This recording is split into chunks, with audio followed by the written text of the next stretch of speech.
রাকিব, রাকিব, কি হয়েছে আম্মাজান? কই তুই? এদিকে আয়। এই যে আসছি।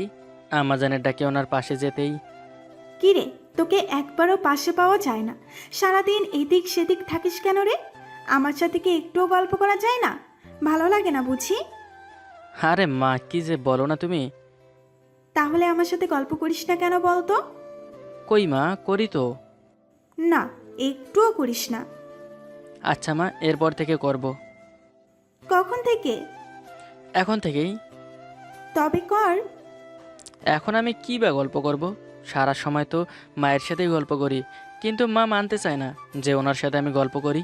তাই আর কথা না বাড়িয়ে হঠাৎ মামার বাড়ির কথা শুরু করলাম। কিরে রাকিব, আজ হঠাৎ মামার বাড়ির কথা মনে পড়লো? না মা, এমনিতেই বললাম। কেন, কিছু হয়েছে? না রে বাবা, কি আর হবে? বলো না মা, প্লিজ প্লিজ প্লিজ বলো। কি বলবো? এই যে মামার বাড়ির কথায় তুমি এমন রিয়াক্ট করলে কেন? কই, আমি তো এমনি করছি। কি মনে করছো আমায়? আমি কিছু বুঝি না নাকি? আমাকে বলো প্লিজ। তাহলে শোন। বলো বলো, দেরি করছো কেন? আমি মনে মনে ভাবছিলাম তোর বিয়ে দেব, আর তুই এখন তোর মামার বাড়ির কথা শুরু করলি হঠাৎ করেই। Wait wait. কেন কেন? আচ্ছা, আমায় বলো তো, মামার বাড়ির সাথে বিয়ের কি কানেকশন? কানেকশন আছে, তবে সেটা তোকে বলবো কেন? না মা, বলো না প্লিজ। কি বলবো? এই যে বিয়ের সাথে মামার বাড়ির কি কানেকশন? বলবো বলবো, আগে তুই তোর মামার বাড়ি থেকে ঘুরে আয়। কতদিন হলো যাস না। আচ্ছা ঠিক আছে, কবে যাবি? 4-5 দিন পরেই যাই। কেন এত দেরি কিসের? কই দেরি, 4-5 দিনই তো। না না, তুই আজই যাবি। না মা, প্লিজ প্লিজ, 2-3 দিন পরে যাই। না, আজকে। না, তবে পরশু দিন। আজকে বলছি, বাস আজকে। প্লিজ মা, পরশু দিন যাই। আচ্ছা, তোর কথাও না, আমার কথাও না, মাঝামাঝি থাকুক। তুই বরং কালকে যাস। আচ্ছা ঠিক আছে, কালকে যাব। Thank you. হয়েছে হয়েছে, এখন গিয়ে রেস্ট নে। আচ্ছা ঠিক আছে, আমি গেলাম। এই বলে আমি আমার রুমে চলে আসলাম। আমি রাকিব পড়ালেখা করতে স্টুডেন্ট ভিসায় চলে যাই ইউরোপ। সেখানে গিয়ে থেকে যাই 5 বছর। 4 দিন আগে দেশে আসলাম। তাই তো মায়ের সাথে এত গল্প করার পরও মায়ের মন ভরছে না। কিন্তু হঠাৎ করে আমার একটা জিনিস খটকা লাগলো। মামার বাড়ির সাথে যে কানেকশন, তা কি সেটা আমার মাথার ওপর দিয়ে গেল। যাই হোক, এত কিছু ভেবে লাভ নেই। কালকে বরং মামার বাড়ি যাই। এখন একটু রেস্ট নেই। পরের দিন সকালবেলা আমি রওনা হলাম মামার বাড়ির পথে। মা, আমি যাচ্ছি। সাবধানে যাস, আর ওখানে গিয়ে আমাকে কল করে জানাবি কিন্তু। আচ্ছা ঠিক আছে মা। তুই কি রাস্তাঘাট চিনবি? চিনবো না কেন মা, সেটা তো আমারই মামার বাড়ি, তাই না? আচ্ছা ঠিক আছে, তবে তুই যা। আর শোন, আমি আসবো কিছুদিন পর। আচ্ছা ঠিক আছে মা। এই বলে আমি রওনা হলাম মামার বাড়ির পথে। প্রথমে আমার আসতে কোনো ঝামেলা হয়নি। রাস্তা কিছুটা চেনা ছিল। যখন মামার গ্রামে ঢুকলাম, হামাগুড়ি খেয়ে গেলাম। অনেকগুলি রাস্তা, কোন দিক দিয়ে কোন দিক যাব কিছুই বুঝতে পারছিলাম না। এক সময় এদিক সেদিক করে একটা মাঠে গিয়ে পৌঁছালাম, যেখানে চারিদিকে শুধু খালি জায়গা। মনে হচ্ছিল আমি যেন একটা মরুভূমিতে আছি। পার্থক্য শুধু মরুভূমিতে বালু, আর এখানে সবুজ ছোট ছোট ঘাস। পাচ্ছি না ফোনের সিগন্যাল। কিছুক্ষণ হাঁটতে হাঁটতে হঠাৎ করে ফোনের সিগন্যাল পেলাম। তারপর কল করলাম মাকে। হ্যালো মা। কি রে, কি হয়েছে? তুই কি সেখানে গিয়ে পৌঁছেছিস? মা, আমি তো গ্রাম পর্যন্ত ঠিকঠাক মতো এসেছি, কিন্তু বাসা পর্যন্ত পৌঁছাতে পারিনি। কেন রে, কি হয়েছে? কোনো সমস্যা? কোনো ঝামেলায় পড়লে না তো? ধুর মা, এটা কোনো ঝামেলা না, অনেক বড় ঝামেলা। কি হয়েছে, কি হয়েছে? আমি না গ্রামে এসে রাস্তাগুলো চিনতে পারিনি। তারপর এদিক সেদিক করে একটা মাঠের মাঝে এসেছি। সেখানে ফোনের সিগন্যাল নাই। অনেক কষ্ট করে সিগন্যাল পেয়ে তোমাকে কল করেছি। এখন তুমি প্লিজ কাউকে কল করে বলো আমাকে এসে নিয়ে যেতে। যাবার সময় কি বলেছিলি? এটা তো আমারই মামার বাড়ি, রাস্তাঘাট চিনব না কেন? তো এখন কি হয়েছে? মজা নিচ্ছ? মজা নিব কেন? সত্যিই তো বলছি। আচ্ছা মা, তুমি পরে আমার সাথে আরও মজা নিও। এখন তুমি প্লিজ কাউকে পাঠাও আমাকে নিয়ে যেতে। ঠিক আছে ঠিক আছে, আমি তোর মামাকে কল করে বলছি। আচ্ছা ঠিক আছে। তারপর মা কল কেটে দিলেন। কিছুক্ষণ পর আমার ফোনে আননোন নাম্বার থেকে আরও একটা কল আসলো। আসসালামু আলাইকুম, কে বলছেন? ওয়ালাইকুম আসসালাম রাকিব। আমি তোমার বড় মামা বলছি। তুমি এখন কোথায় আছো? মামা, আমি কিছু বুঝতে পারছি না। আমি একটা মাঠের মাঝে আছি, শুধু এটাই জানি। আচ্ছা, তোমার আশেপাশে কি কেউ আছে? থাকলে তাকে ফোনটা দাও। তারপর আমি এদিক সেদিক তাকিয়ে একজন মুরব্বিকে পেলাম, ওনাকে ডাক দিলাম। তারপর ওনার কানে ধরিয়ে দিলাম ফোন। তিনি আর মামা কথা বললেন। তারপর মামা আমাকে বললেন, হ্যাঁ রাকিব, শুনছো? জি মামা শুনছি, আপনি বলেন। আমি বুঝেছি তুমি কোন জায়গায় আছো। আমি নাদিয়াকে পাঠিয়ে দেবো, সে এসে তোমাকে নিয়ে যাবে। ঠিক আছে মামা, কিন্তু আমি ওনাকে চিনব কেমনে? তোমাকে চিনতে হবে না, সেই তোমাকে চিনবে। জি আচ্ছা মামা, একটু তাড়াতাড়ি পাঠান, অনেক ভয় লাগছে। আচ্ছা আচ্ছা, পাঠাচ্ছি, ভয় করার কিচ্ছু নেই। মজা করে ভয়ের কথা বললাম, যাতে কেউ তাড়াতাড়ি এসে আমাকে নিয়ে যায়। এই ভেবে যে আমি ভয় পাচ্ছি। নির্জন এই জায়গায় কারোরই আনাগোনা নেই। হঠাৎ করেই একজন আসে, আবার উধাও হয়েছে। ঠিক এরকম হঠাৎ করে আমার চোখ এক সুন্দরীর দেখা পেল। মনে মনে ভাবলাম, সুন্দরী মাইয়াগো এই মাঠের মাঝে কী করতে যাচ্ছে? তারপরে দেখি মেয়েটা আমার দিকে আসছে। মনে হলো মেয়েটা আমার কথা শুনে ফেলেছে। এখন সত্যি সত্যি ভয় হচ্ছে, সেটা কি মানুষ নাকি ভূত? বাবা গো! আপনি রাকিব? আসলে দেখেন, আমি আপনাকে চিনতে পারিনি, কিন্তু আমি ভাবছি যে আপনি এখানে কি করছেন সেটাই ভাবছিলাম, আর কিছু না। Sorry sorry. তো আপনি সেটা ভাবছিলেন কেন? রাগ করবেন না, আসলে এখানে তো কোনো লোকজনকে দেখতে পাচ্ছি না, তাই হঠাৎ আপনাকে দেখে একটু ভয় পেয়ে গেলাম। কেন? আমাকে দেখে ভয় পাওয়ার কি আছে? আমি কি ভূত? না, এখানে সাধারণ মানুষকেই দেখতে পাচ্ছি না, আর আপনি একটা সুন্দরী মেয়ে, তাই একটু। তো আমি কি সাধারণ মানুষ না, এটা বলতে চাচ্ছেন? হাবু প্লিজ প্লিজ আমাকে ক্ষমা করবেন, আমি বুঝতে পারিনি কি যা তা বলেছি। আচ্ছা ঠিক আছে, চলেন। ইয়ে মানে কোথায় যাব? কেন, যেতে আপত্তি আছে? আসলে আমার মামা তো বোন আসবে আমাকে নিয়ে যেতে। আমি এখানে এসে একরকম হারিয়ে গেছি।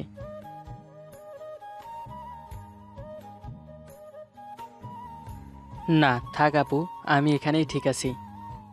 সন্ধ্যা নামবে, তারপর অন্ধকার হয়ে যাবে। আপনি ভয় পাবেন না। আর আপনার মামাতো বোন আসবে কি না, সেটা কি আদেও আপনি জানেন? সে যদি আসে আর আমাকে যদি না পায়, তাহলে অন্ধকারের মাঝে সে ভয় পাবে। এর থেকে বরং আমি এখানেই থাকি। সে আসলে আমাকে পেয়ে যাবে, না আসলে আমি এখানেই থেকে যাব। তা কেউ না কেউ তো আসবে আমাকে নিতে। আপনি এখানে কোথায় থাকবেন, খালি মাঠে? না আপু, সামনে আমার গাড়ি আছে, ওই যে দেখুন। আমার বোন আসলে আমাকে পেয়ে যাবে। আপনি বরং যান। আসসালামু আলাইকুম। হায় রে পাগলা, মানুষের জন্য এত দরদ? কি যে বলেন, দরদ তো থাকবেই, যেহেতু আমিও একজন মানুষ। আর এখন আমি কার প্রতি বা দরদ দেখালাম? কেন, এই যে মামাতো বোনের প্রতি এত দরদ? সে তো আমার আপন, দায়িত্ব। আর এখানে দরদের কি আছে? ইমপ্রেসড, তুমি ভাব নিচ্ছ না তো? আপনাকে কি আমি চিনি যে আপনার সাথে ভাব নিব, নাকি আপনি আমাকে চেনেন? আমার তো মনে হচ্ছে আপনি আমার সাথে ভাব নিচ্ছেন। ঠিক আছে, আপনি এখন আসতে পারেন, আমি একাই ঠিক আছি। এই এই, সরি সরি, আমি নাদিয়া। কন্যা দিয়া? আরে বাবা, আমি তোমার মামাতো বোন নাদিয়া। ও সরি সরি, তাহলে আপনি এতক্ষণ মজা করছিলেন কেন? মজা না, এক প্রকার পরীক্ষা করছিলাম। কিসের পরীক্ষা? ভালো মন্দের। তো রেজাল্টটা কি? চলো বাসে চলো। তারপর নাদিয়া আমাকে বাসায় নিয়ে আসলো। বাসায় এসে মামা মামি নানা নানু সবার সাথে বিনিময় করে ফ্রেশ হতে গেলাম রুমে। কিন্তু এর মাঝে ঘটলো আরেক বিপদ। আহ! এ, কি কি কি হয়েছে? কি হয়েছে মানে? আপনি এখানে কি করেন? কেন গো, আসলেই বুঝি সমস্যা? সমস্যা হবে না তো কি হবে? এখন তো আর সমস্যা নেই, সব কিছু তো দেখেই ফেললাম। কি কি কি কি দেখছেন? সব দেখেছি। কথাটি এরকম যে আমি ফ্রেশ হয়ে ওয়াশরুম থেকে এসেছি, আর আসতে না আসতেই নাদিয়া আমার রুমে প্রবেশ করলো। প্রথমে আমি তাকে খেয়াল না করলেও পিছনে ঘুরে তাকাতেই দেখলাম সে দাঁড়িয়ে দাঁড়িয়ে আমার দিকে তাকিয়ে আছে। আর ভয় পেয়ে চিৎকার দিলাম। আমার ছিল শুধু একটা টাওয়েল বেড়ানো। কি হয়েছে, কি ভাবছো? না না, আমি ভাবছি আমার টাওয়েলটা বেড়ানো আছে। তবে আপনি সব কিছু কীভাবে দেখলেন? দেখিনি তো কি হয়েছে, দেখতে তো পারবো। এই বলে নাদিয়া আমার টাওয়েলটা এক টানে কেড়ে নিল। আর আমি হয়ে দাঁড়িয়ে এক প্রকার বেহুশ হয়ে পড়ে যাওয়ার মতো অবস্থা। এই নাও, এই নাও তোমার টাওয়েল, ভয় পেও না। তারপর সে চলে গেল। কিন্তু আমি কি আর তার সামনে লজ্জায় যেতে পারবো? কি লেভেলের লজ্জাটাই না পেলাম। সারাদিন আমি আর রুমের বাইরে যাইনি।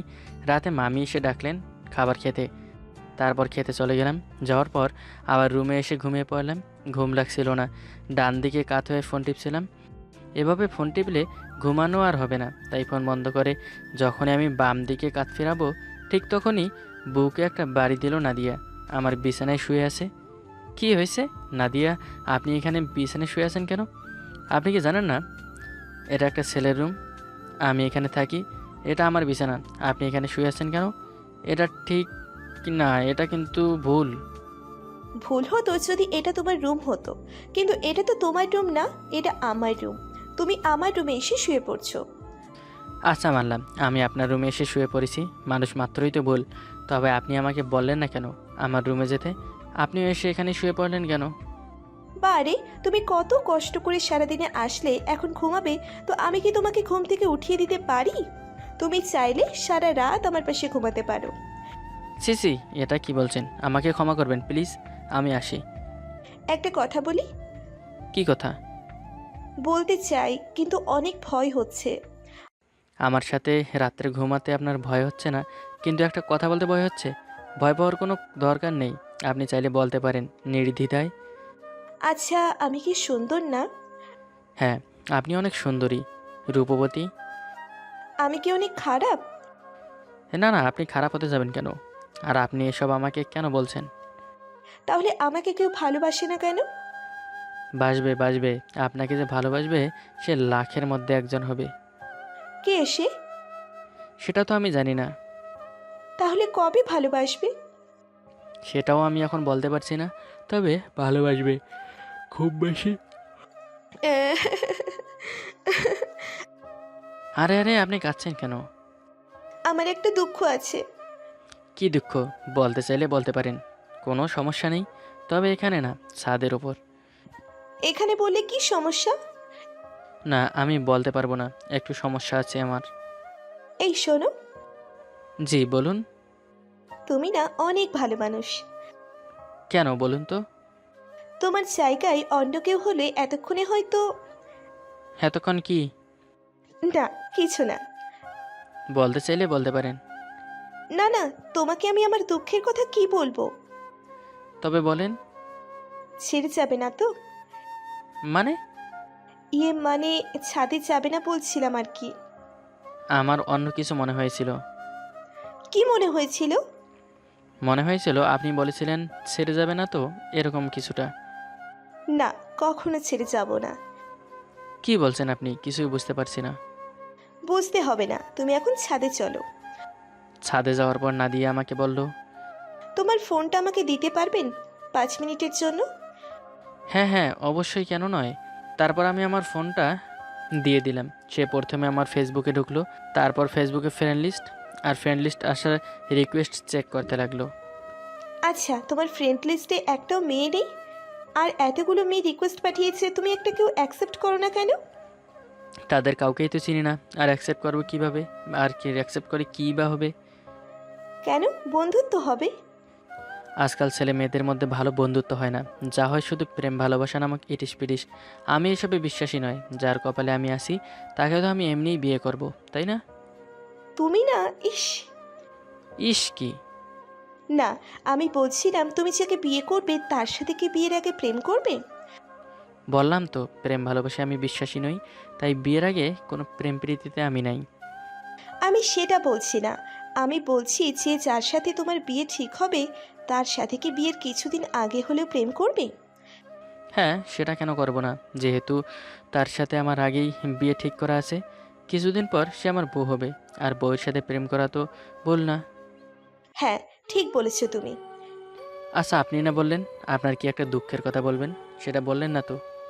কি আর বলবো, আমি একজনকেই সেই ছোটবেলা থেকে ভালোবাসি, আর সে আমাকে তো চিনতেই পারে না। আজকে যখন সে আমাকে চিনতে পারেনি তখন খুব বেশি কষ্ট পাই। তারপর ভাবলাম থাক, একটু পরীক্ষা করে দেখি যে আমি যাকে ভালোবেসেছি সে কি আমার যোগ্য নাকি আমি তার অযোগ্য।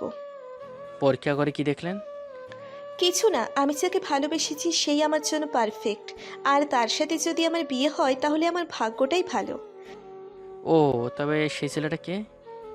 আচ্ছা, তুমি কি কিছুই বোঝো না? কি বুঝবো? আরে আরে, আপনি ফেসবুকে কার রিকোয়েস্ট অ্যাকসেপ্ট করছেন? অন্য কারো না, তোমার হবু বউয়ের। মানে? বাবারে বাবা, মানে আবার রিকোয়েস্ট অ্যাকসেপ্ট করছি? আপনি কি আমার হবু বউ? আপনি তো আমার মামাতো বোন। আর একবার আমাকে মামাতো বোন বলে ডাকলে থাপড়াইয়া গাল ছিঁড়ে ফেলবো। আর আমাকে আপনি আপনি বলে ডাকা যাবে না, আমাকে তুমি করে আদরের সাথে থাকতে হবে। কেন, মগের মুল্লুক নাকি? আমাকে কি একটু ভালোবাসা চাই না? কেন, ভাই হিসেবে যথেষ্ট ভালোবাসি। ভাই হিসেবে না, জীবন সঙ্গিনী হিসেবে আমাকে সারা জীবনের জন্য তোমার কাছে রেখে দিলে কি হয়? আমি তো তোমাকে ছোটবেলা থেকেই ভালোবাসি। আমার ভালোবাসার মাঝে কোনো কমতি নাই। আমি তোমাকে অনেক আগে রিকোয়েস্ট পাঠিয়েছি, দেখো এখানে 5 বছর আগে পাঠানোর রিকোয়েস্ট অ্যাকসেপ্ট করছো, তাও আমি তুমি করনি। আমি কিভাবে আমার ভালোবাসা প্রকাশ করব? আমি তো তোমাকে ভালোবাসি অনেক বেশি। প্লিজ আমাকে ফিরিয়ে দিও না। কিন্তু কিন্তু কি?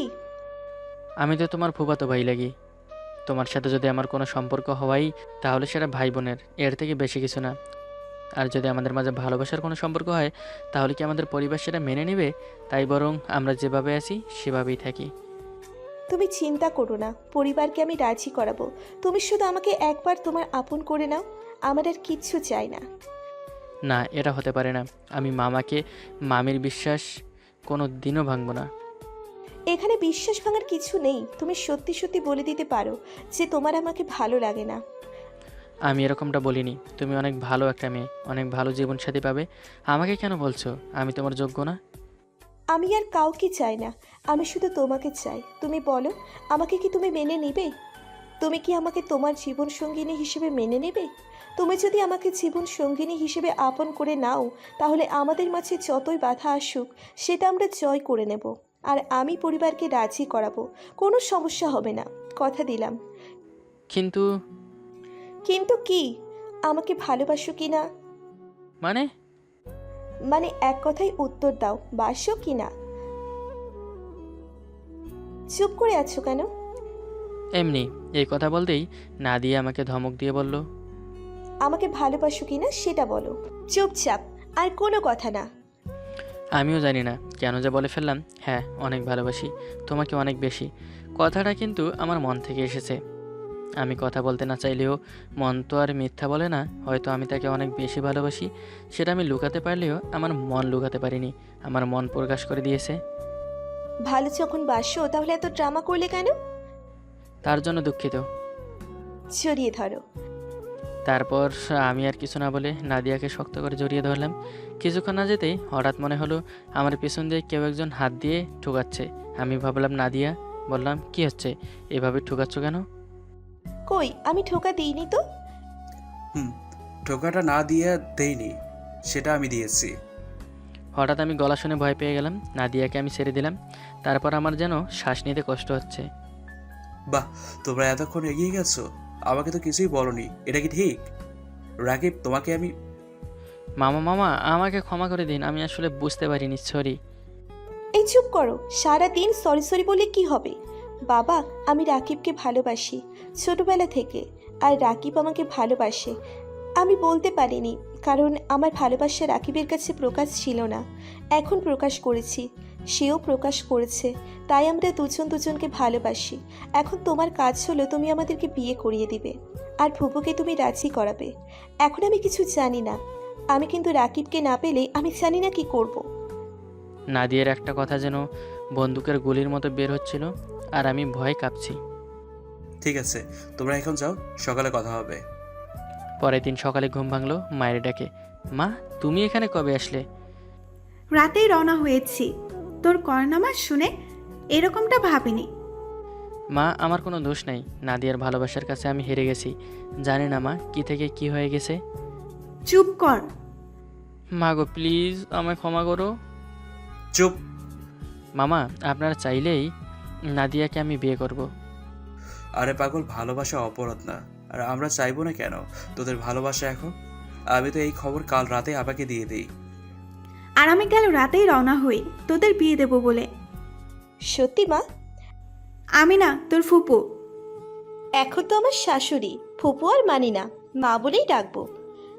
আচ্ছা আচ্ছা। রাকিব, জি মা। মনে আছে তুই প্রশ্ন করেছিলি বিয়ের সাথে মামার বাড়ির কানেকশন কি? হ্যাঁ হ্যাঁ মা। উত্তরটা কি পেয়েছিস? কি? আমি আর তোর মামা আগে থেকেই তোদের বিয়ে দেবো ভাবছি, কিন্তু রাজি করাবো কিভাবে সেটা ভাবছিলাম, কিন্তু আমাদের কাজ একেবারে সহজ হয়ে গেল। মা, লজ্জা পেতে হবে না, কিছুদিনের মাঝেই তোদের বিয়ে ধুমধাম করে করাবো। কিন্তু কিন্তু কি? আমি আজকেই করব। আজকে কিভাবে হবে? মামা প্লিজ আমাকে বিয়ে করিয়ে দাও, কোর্টে বিয়ে করে নেব, আর কিছুদিন পরে না হয় অনুষ্ঠান করিও প্লিজ। কি বলছো? চুপ কর তো, সব কথাই নাক গলিও না। ব্যাস, আমি চুপ করে হয়ে দেখছি। ঠিক আছে, আজকেই তোদের বিয়ে। তারপর আর কি, বিকেলে বিয়ে করে এখন রাত 12টা বাজে। আমি আর না দিয়ে আসি বাসর ঘরে। মহারানী শুয়ে আছেন আমার বুকে। আপাতত বিদায় নিন আপনারা। ধন্যবাদ সবাইকে।